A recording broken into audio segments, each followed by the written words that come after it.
did your parents decide that, and what sort of audition did you have? Well, it was quite serendipitous, really. My father was a doctor. Well, both my parents were, and my father happened to be on a conference in Exeter University, and it was going very badly. Really, he was a dermatologist, and I think he liked his own branch of dermatology, but he didn't really learn much from anybody else. I think he was one of those sort of researchers. But anyway, so he missed a few of the sessions in Exeter and went wandering around the city, and in particular in the cathedral. And there was a big poster. This is in 1969. There's a poster on the west door of Exeter Cathedral saying, "Is your son musical? Have him privately educated for a very small percentage of the normal fees." And that's what interested him. They were both very unmusical. Well, not unmusical, but they weren't musicians in any way.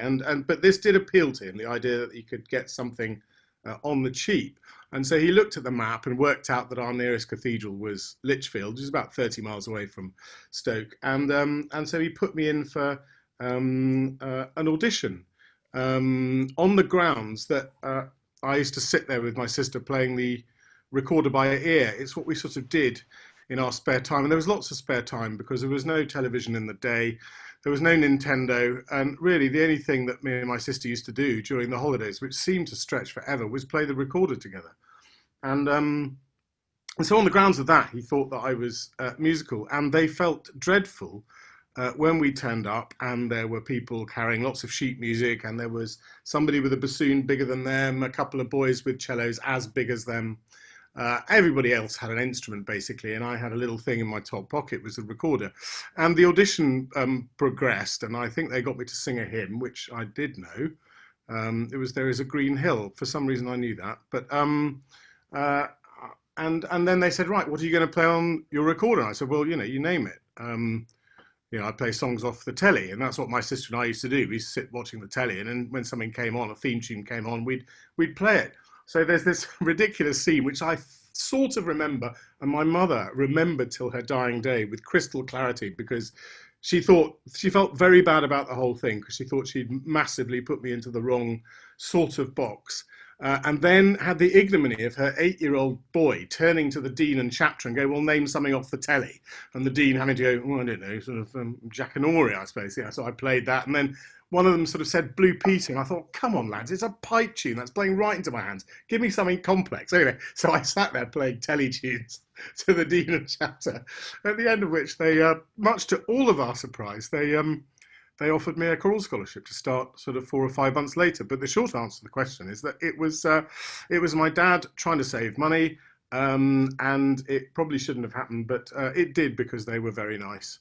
They were very nice to me, and Lichfield was a lovely place to spend 5 years, with the beautiful cathedral, and it was a very pragmatic place. We weren't by any means, as Andrew was in the wonderful sort of St Paul's choir. We weren't that. We were second tier, if not third, and we were very comfortable in that. We never did a gig outside Lichfield. We made a couple of records when I was there, did one broadcast choral evensong. It was that kind of outfit, but we were incredibly happy and very well trained, it turned out afterwards, but we didn't realise it at the time. But the first piece that I want to play is funny because, well, it's a great piece of music, and I'll tell you what it is. Here, I hope you can see this. It's the end of Thomas Tallis's Lamentations, the end of the first set. It's a wonderful passage, but what resonated with me, it was the only time in my 5 years when the boys were asked to sit down. Now, I can't remember what the reason was. It must have been Holy Week, and it may have been that we were doing concerts on our own, maybe supporting the local choral society. So it could be that the boys were very busy, but there was an anthem, therefore, that the men sang on their own. And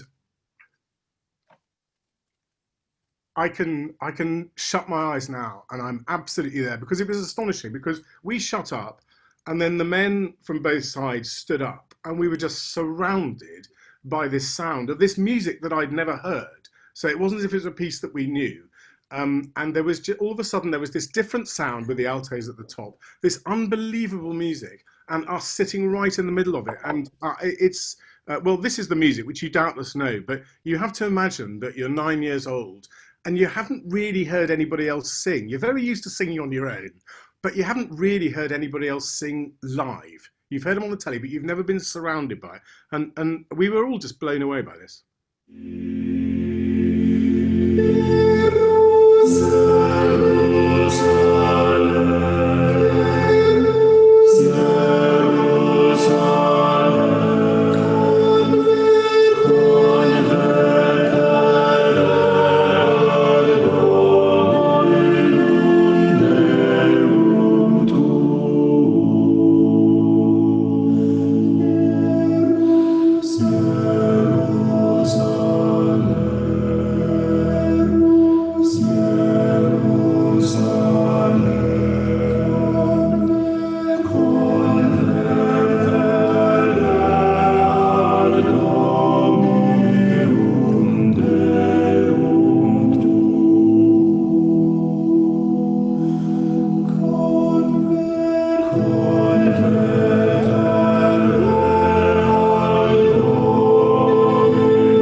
So, Jeremy, when your voice broke, you had just started at Winchester College.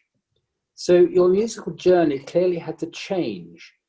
So how did you make up for not singing? Well, it had sort of happened even a little bit before that. I'd lost my voice when I was still a chorister, and what they made me do is they made me conduct instead of singing, which turned out to be a thing. Because I found that I was more comfortable actually conducting than I was singing. I mean, this wasn't just because my voice had broken. Voices break in many different ways, as I'm sure many of you know. But I had one of those really difficult breaks, which is that some people just gradually go down over the course of quite a long time. Some people have an immediate change. They wake up one morning and they're a bass, having been a treble the day before. I was one of those lads that had a really difficult 6 months where I couldn't do anything. Speaking was, it was hopeless. It was a joke. And I'd been over promoted because of my voice, and I ended up without a voice after the summer holidays. And so they did what you were allowed to do then, which was basically to make it up as you go along. You wouldn't do this now. Somebody would be asked to leave the choir, they'd lose their choral scholarship, it would affect your education. It wasn't. They went on, they let me do stuff that I wanted to do, which was basically conduct. So when I turned up to big school, as it were, I was, sounds very grand, but I'd had quite a lot of conducting experience that you wouldn't normally expect a 13-year-old to have. I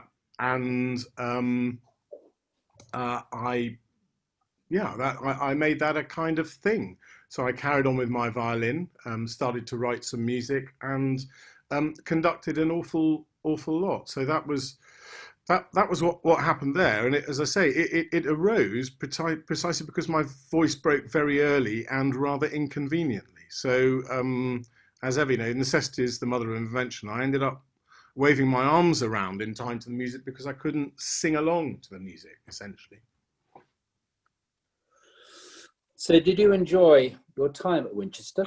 Oh yeah, it was phenomenal. I mean, one of the reasons we chose it was because it had such a strong music department at the time. I mean, I was involved in all sorts of other things. I loved, I was quite sporty in those days. I ran for the school. I was a sprinter. I know it's difficult to believe now, but I sprinted, and I played a game called Fives, which I tremendously enjoyed, which is quite hard work. It's basically knocking a ball against a wall with quite a flimsy glove on. Not ideal if you're a violinist as well, so I often used to end up in orchestral rehearsals with a really throbbing right hand that could barely get round the bow. But you deal with these things when you're a teenager, don't you? I mean, the choice is to give up the sport, and I wasn't going to do that.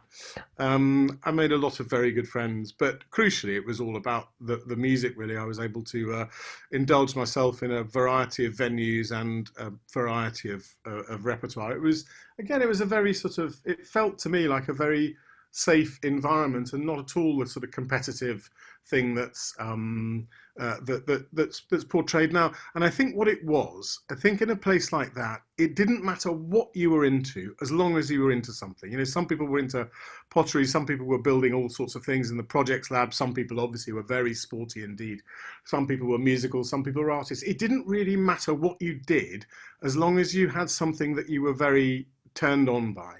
I think the people that didn't get on so well were the people that were sort of rather lethargic and a bit apathetic and didn't really have anything that they were bursting to do. Whereas I think most of us were bursting to do something, and whatever it was you wanted to do, there would be somebody on the staff that would help you. And looking back on it, that was what was amazing, is that these teachers were married to the school.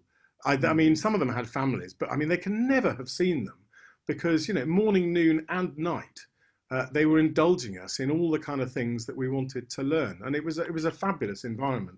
And you played the piano there too, didn't you? Yeah, I did. I mean, sort of as a musician, I think you have to play the piano really. So I sort of played the piano slightly under sufferance because it was useful for taking rehearsals and it was good ear training.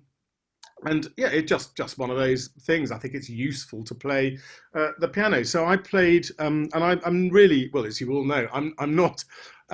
For me, the keyboard is a tool rather than a passion. The violin is definitely a passion, and all sorts of instruments are a passion, and the voice is a passion, and conducting is a passion. The piano for me is a tool. But I did, nevertheless, when I was at school, I spent a long time trying to master particularly a lot of French music, and Ravel and Debussy were very much my favourite composers at the time. So my next piece is a piece that, now what I want you to believe is that when I was 15 or 16, I could play this like Marc-André Amelin. And there was a part of me that believed that I could play this like Marc-André Amelin. But this is just a tiny little passage of Debussy, which I used to play again and again and again. And so please believe that I sort of sounded a bit like this.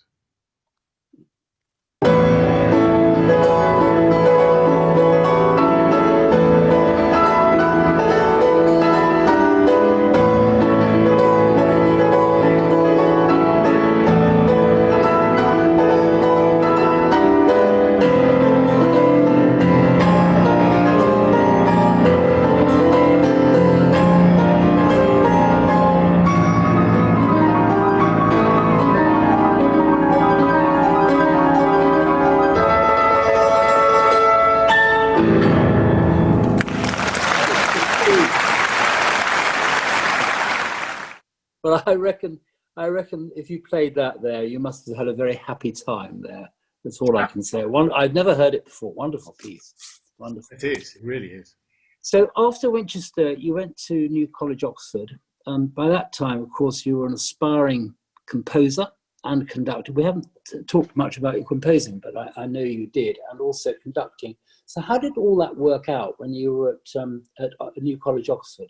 Well, again, it was, I mean, it was all very much laid on in that there were lots of very excited students who were dying to do an awful lot of different things.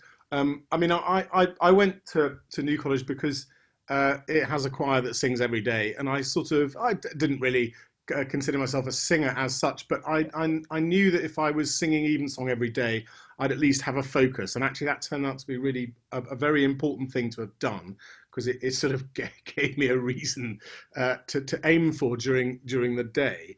If you've got an Evensong at 6 o'clock, at least you're not sort of disappearing into the pub every day at 6. So I mean, it was very useful in so many ways.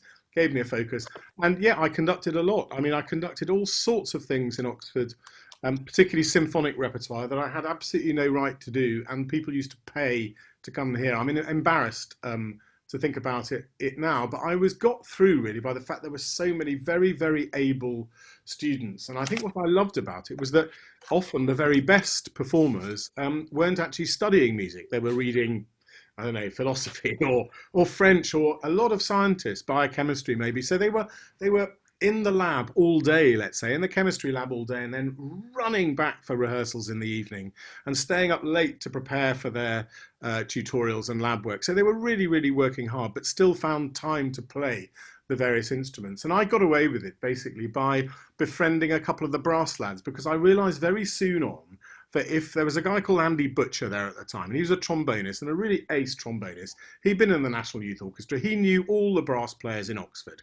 If Andy liked you, you had a brass section. If you didn't, you'd have to pay people to come up from London.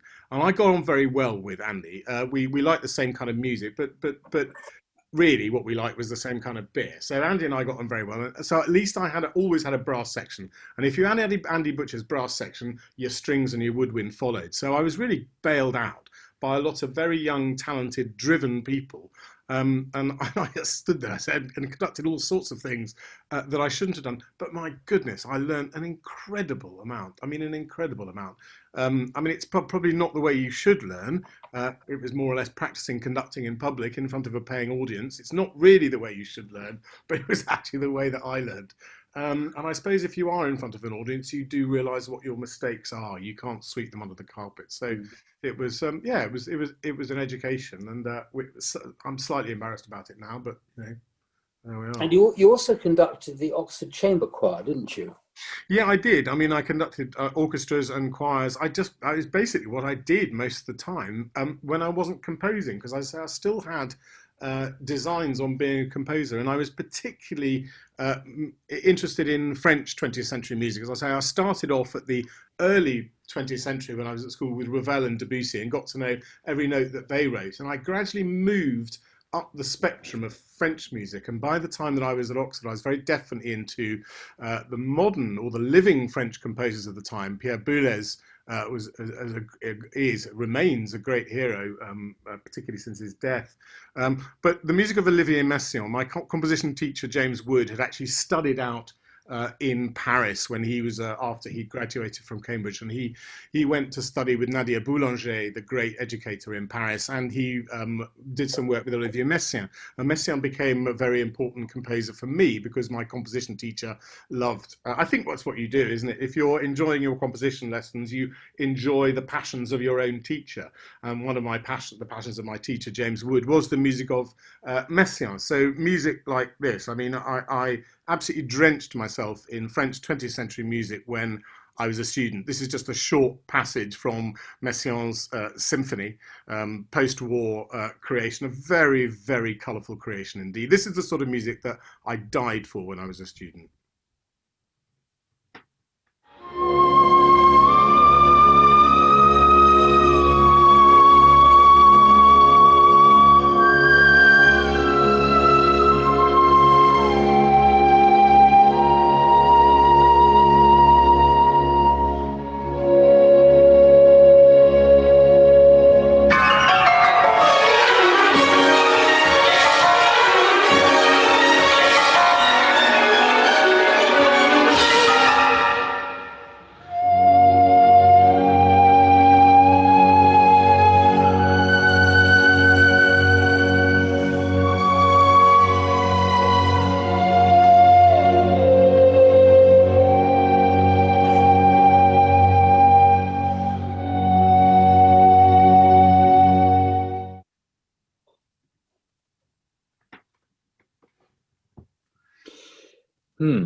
Shall we take a break now, Jeremy? Yes, I think that'd be a good thing to do. I should just say at this point that I've chosen these examples and these performances partly because I like them, but mostly because they are all available on YouTube. So all you have to do is search the very basic information that I've given you, and they're all available on YouTube for free. So that's one of the things that informed my choices, so that if you wanted to, you could follow it up easily. But yes, let's have a break now. So it's to 25 past. Shall we start again? Yep, lovely. And unmute myself. That's the only problem. You are unmuted. You are. Am I unmuted? Oh, but I think we need to mute ourselves. You mute yourselves. Fine. Okay. Good. All righty. So we're now into 1982. So Jeremy leaves university with a first-class honours degree in music and goes to London, where he becomes a studio manager for the BBC. So I think my first question is, why the BBC, Jeremy? Well, I decided that when I was very young. It actually goes back to Lichfield days. Uh, if any of you from the Midlands, you've been aware of a lunchtime program called Pebble Mill at One, which was Hmm. the very worst sort of opt-out local broadcasting. But again, as a sort of 10, 11-year-old, taking the short coach, from Lichfield to Birmingham, it's about 15 miles, and spending all day in the Pebble Mill studio just to sing One Christmas Carol, I think it was. It was just an amazing experience. I remember, and some of you remember, Arthur Negus. He was one of the Yep. guests that day, and he was a bloke off the telly, and we were very, very lucky because they were also doing a feature on the Daleks. And so they had a lot of Daleks around and the extra actors that sort of are in them. And I spent a lot of time talking to these guys who, of course, were not. I mean, I imagine they'd be sort of, extremely highly paid and, very lauded for what they did, because these are just extra actors, sort of, inside a Dalek costume. And basically, all of them said was, "It's bloody hot in there, mate. You really don't want me doing this for a living." But I did think that I thought that the whole thing of the studio was amazing.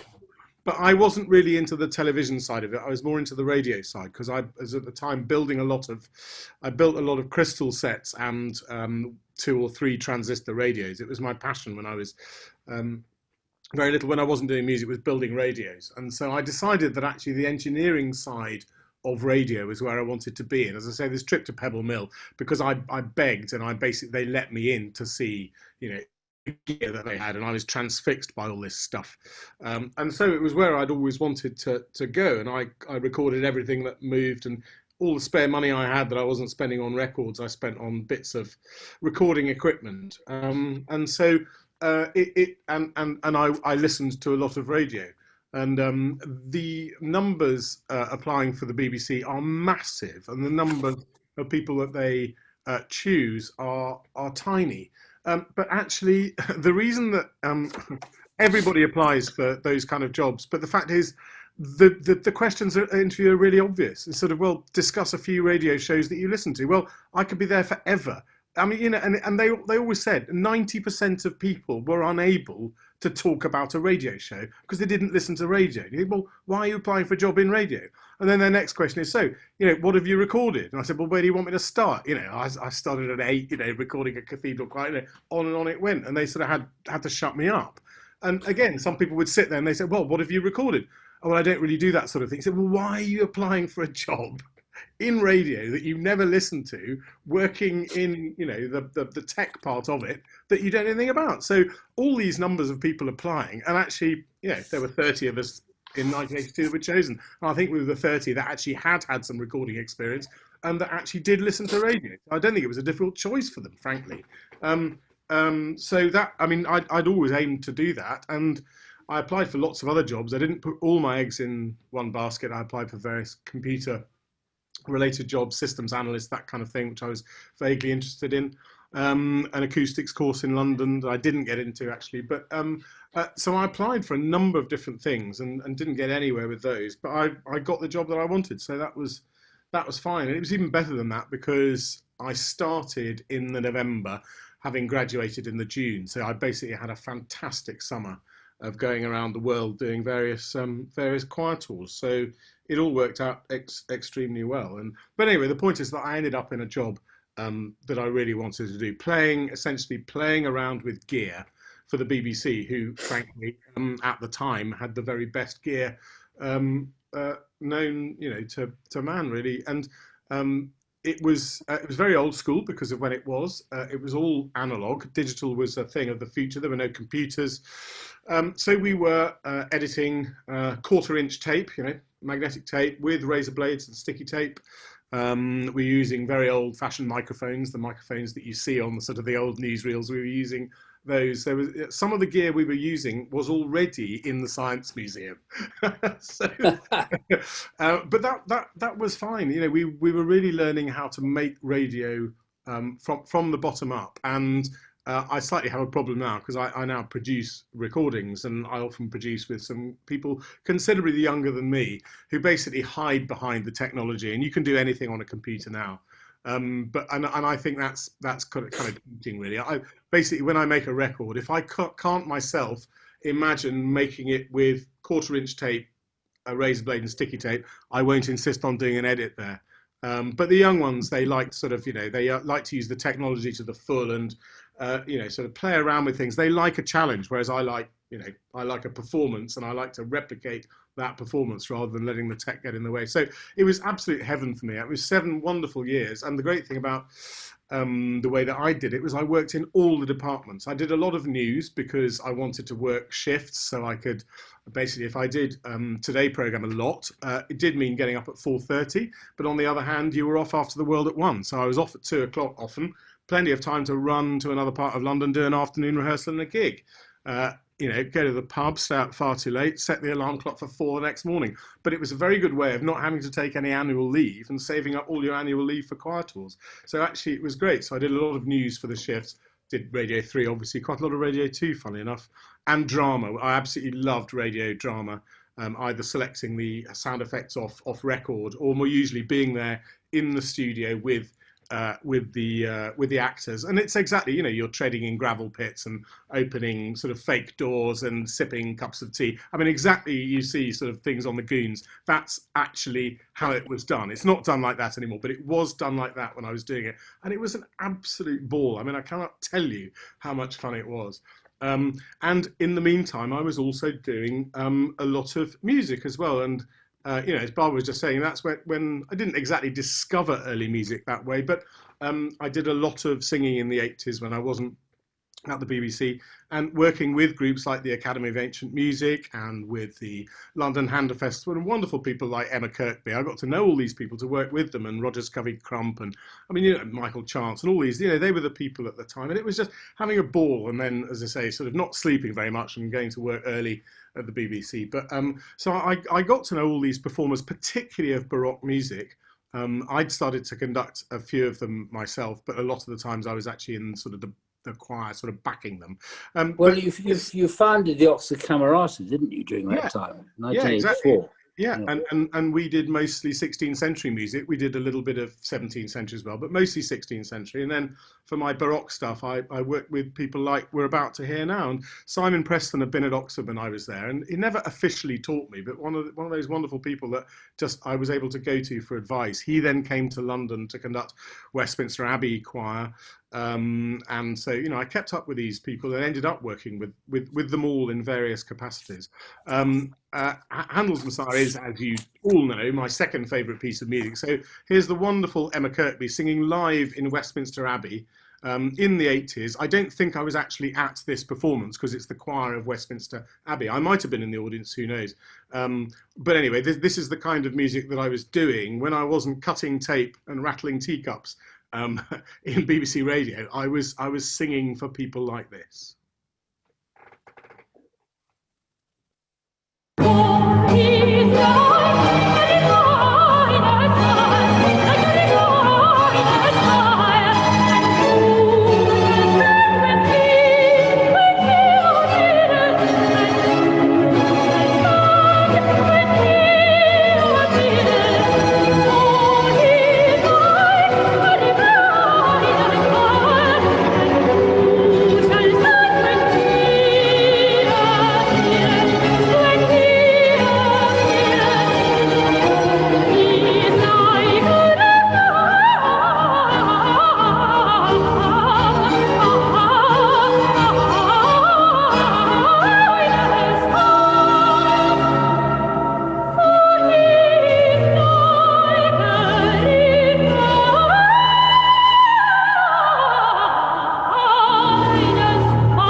So by 2005, you were very much part of the London scene, and you worked with so many amazing people. And I think by that time, were you not head of the academic studies at the Royal Academy? Yeah, indeed. Yeah. So you went to Oxford. Why on earth did you do that?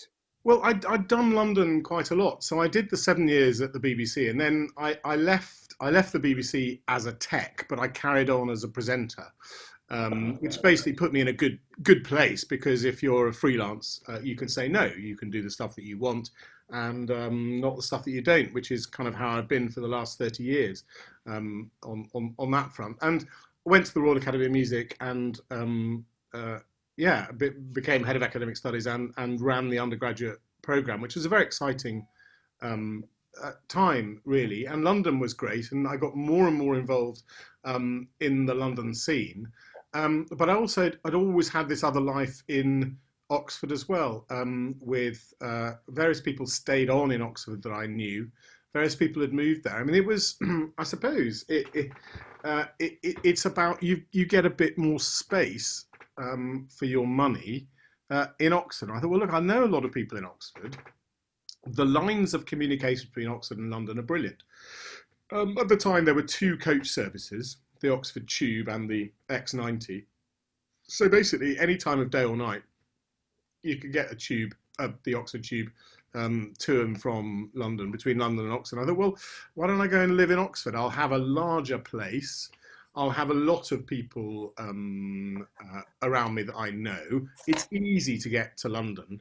And so I essentially, for the few years before that, I'd been living in London, but spending a lot of time commuting to Oxford. I thought, well, why don't I live in Oxford and commute to London? And the effect of that was brilliant, because first of all, it meant that I really started to appreciate London more. I think you can get very bored, well, not bored of London, but you can start to take it for granted. It is a wonderful city, and I was starting to take it for granted. By moving out to Oxford, funnily enough, I appreciated London even more. And also I appreciated all the things that Oxford had to offer. A load of lovely buildings, was able to do my Oxford Camerata stuff in Oxford rather than in London, which made a bit of sense.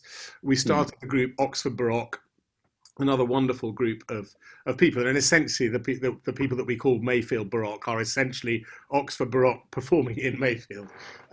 So it's always been a hotbed particularly for early music in Oxford for the last 50 years. And so I sort of found a home there. But the home that I really found there more than anything was a pub called the Half Moon. Now, the Half Moon is an extraordinary place that it's right there in public view at a place called the Plain. When you come in from Oxford, there's this four-way roundabout.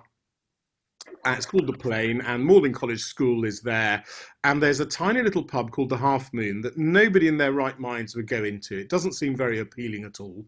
It's an Irish pub, but it's very famous in folk music circles because it has an official session on a Thursday and on a Sunday, but it has many other sessions as well. It's the sort of place where people just strike up a tune as and when.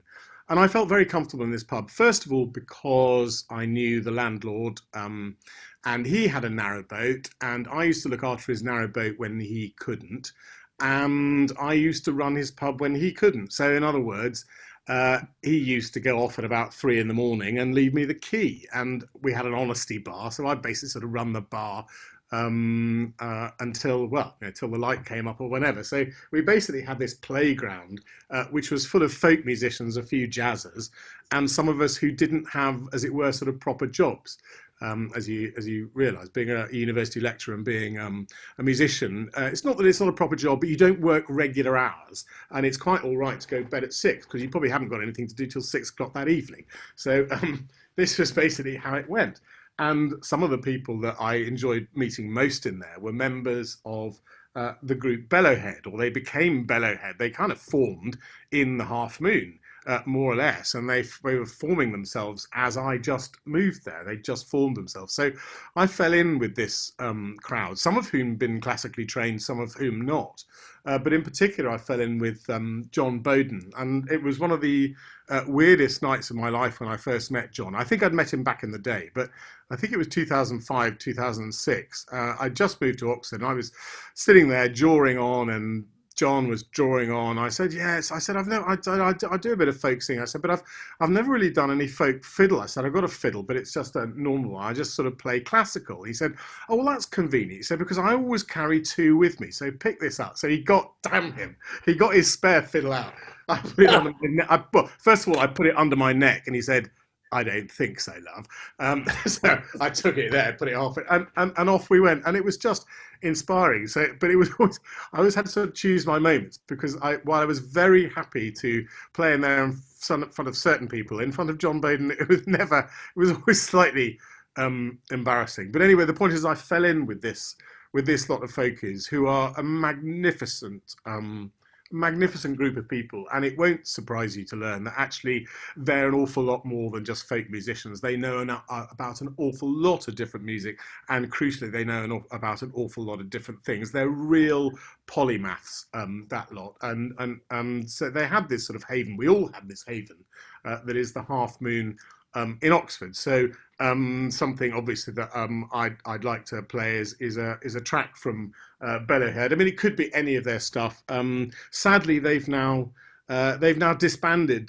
John Bowden and John Spires in particular are too busy to keep it going. It's a great loss, because a Bellowhead gig was one of the great privileges of sort of human existence, really, attending one of those. And of course, sod's law, isn't it? Just as we were about to book them for Mayfield, they disbanded. But anyway, here's just a very short bit of Bellowhead, and this is the kind of stuff that the Half Moon in Oxford used to resonate with at 3 o'clock in the morning.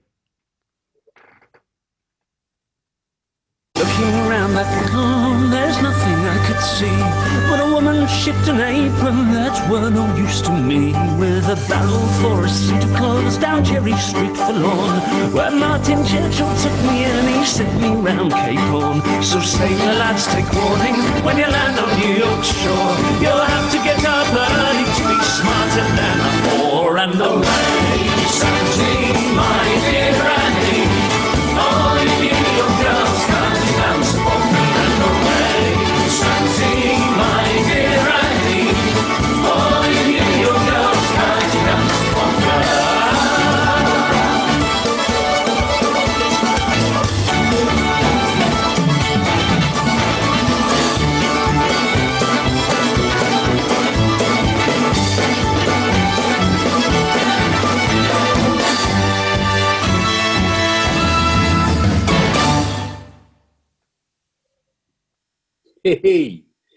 Fantastic.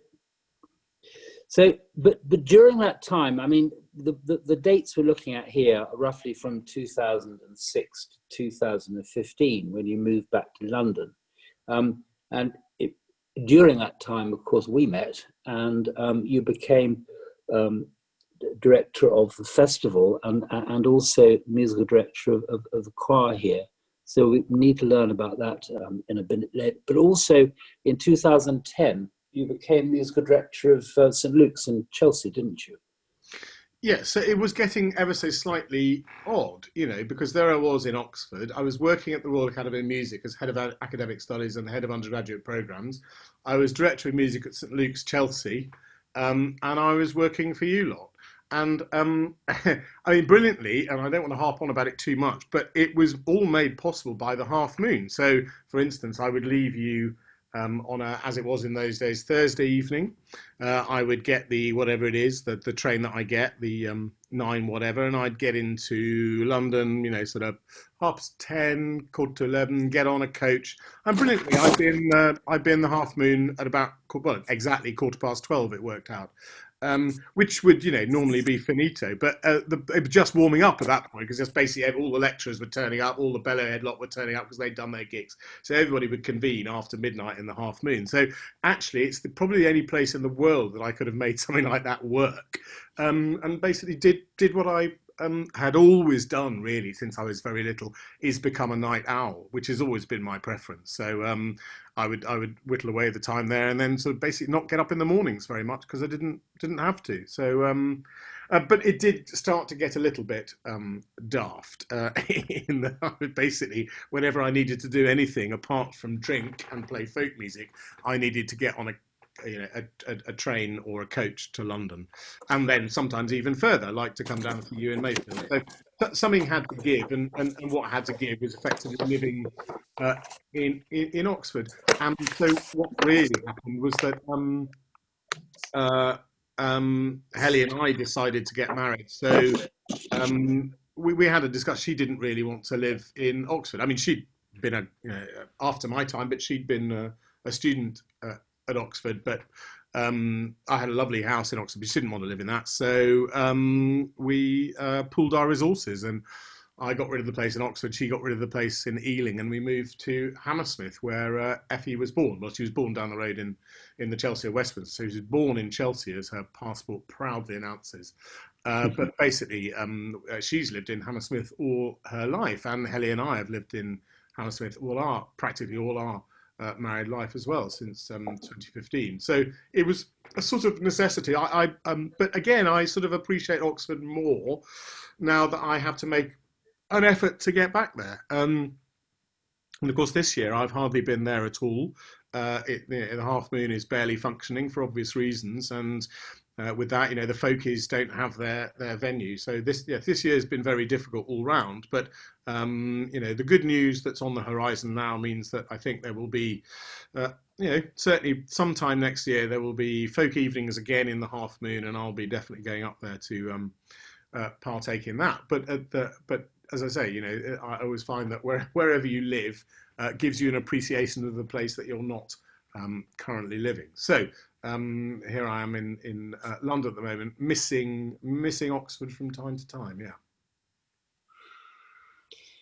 Good. And then are there any questions that you can think of that we haven't really answered from the choir? There was a request to have an appearance from Effie and Helly, but I checked, Effie's gone to sleep, and Helly looks as if she's kind of staying in situ. Some people ask if you can meet them, in time. But you heard her sing the other night when we did the. Indeed. Oh, is she here? Oh, here's Helly. Yeah. Say hello. Go on. Here she is. Go on. Say hello. Oh, what was that noise? Come on.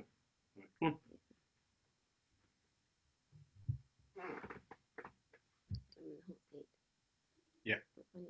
There. So have you got a question for Helly, Johnny? What on earth made you marry Jeremy? Well, that's not very nice, is it? I mean, No. funnily enough, I do get asked that an awful lot. So yes. Oh well, I'm not alone then, Helly. Brilliant. What can I say? We met at a rehearsal.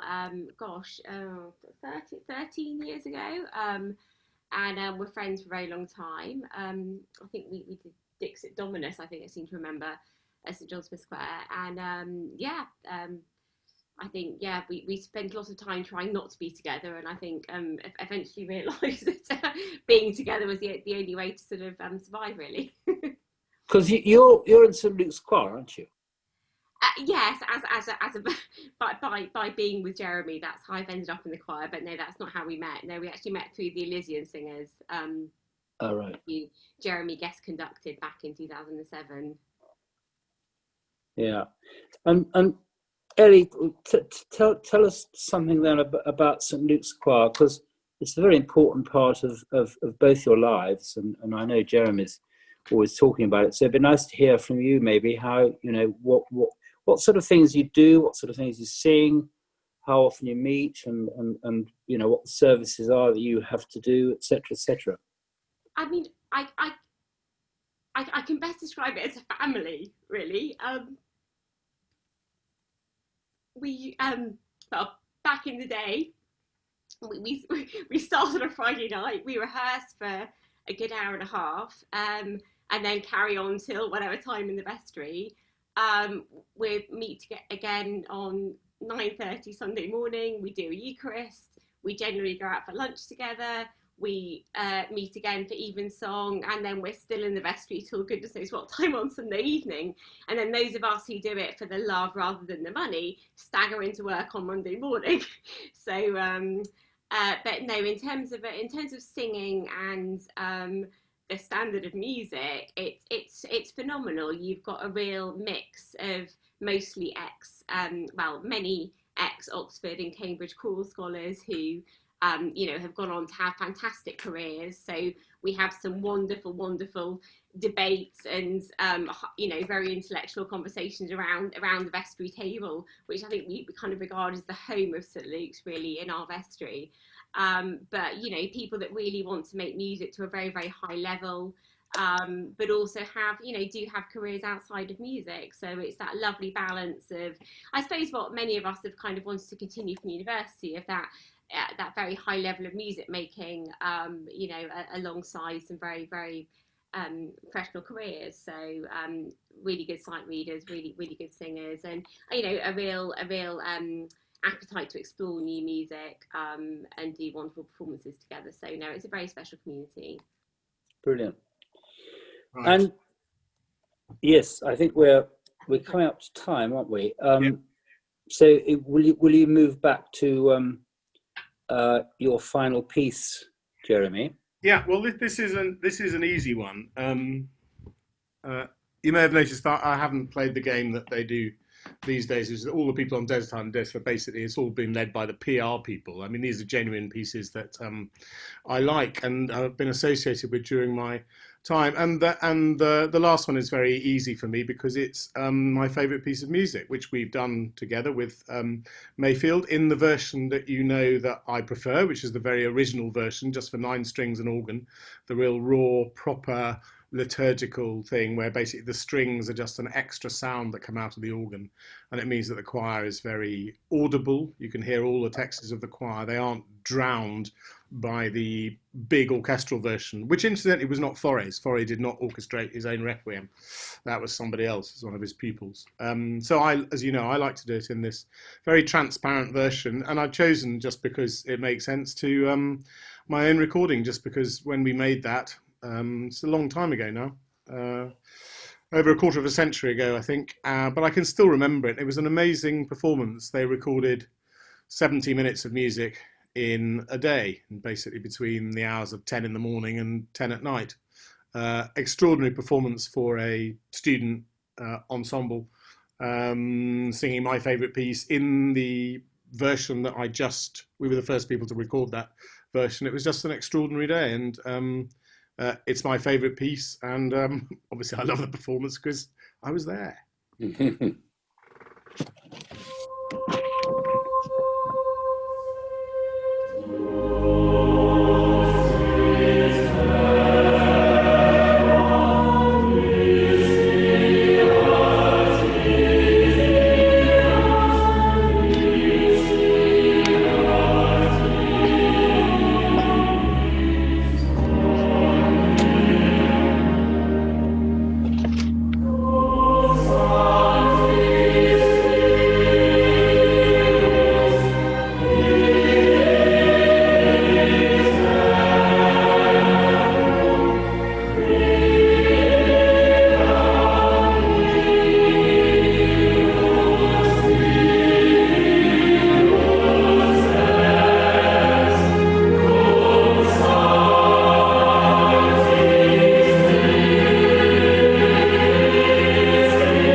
Beautiful, beautiful.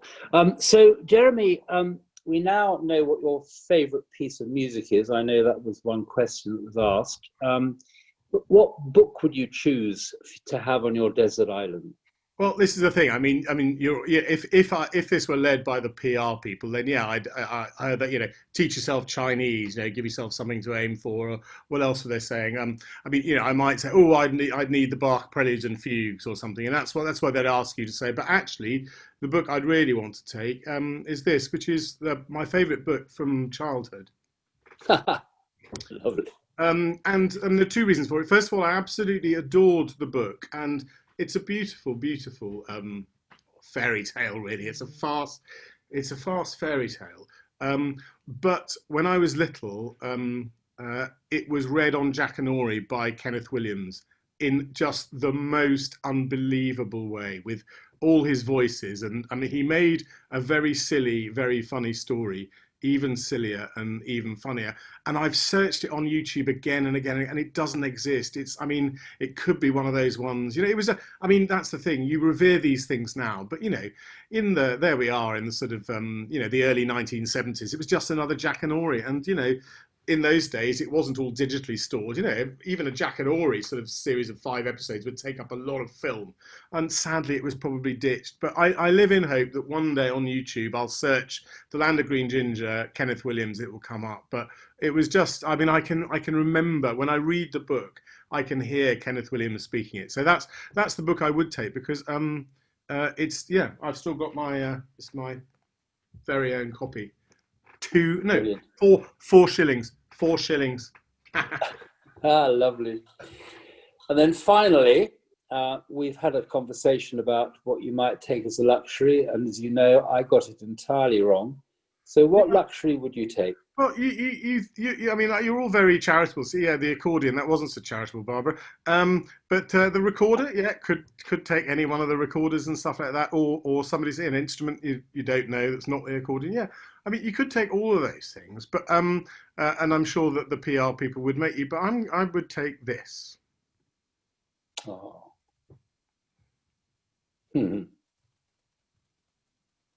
It's a luxury. Well, that's lovely. But that's worth more than, even more, because obviously unlimited Harveys is very, very appealing. Tempting. Very appealing indeed. But that's worth more than that. That's wonderful, wonderful. Jeremy, there's so much that Mayfield has to thank you for. I mean, personally, I thank you for a wonderful personal relationship that we have. And secondly, I thank you for the terrific work you've done for Mayfield Festival, which has really, bloomed and blossomed since your directorship. And I think we'd all like to thank you for the inspirational leadership and musicianship that you have with the festival choir, which has and continues to improve as the years go by. And I think I would also add that we have the very good fortune in having such a creative and professional accomplice in Andrew. And his dedication to the church choir, many of us, of course, sing with both. And that's wonderful to have Andrew in Mayfield as well. So I think now I can hear some social distancing applause and clapping for you, Jeremy. Thank you.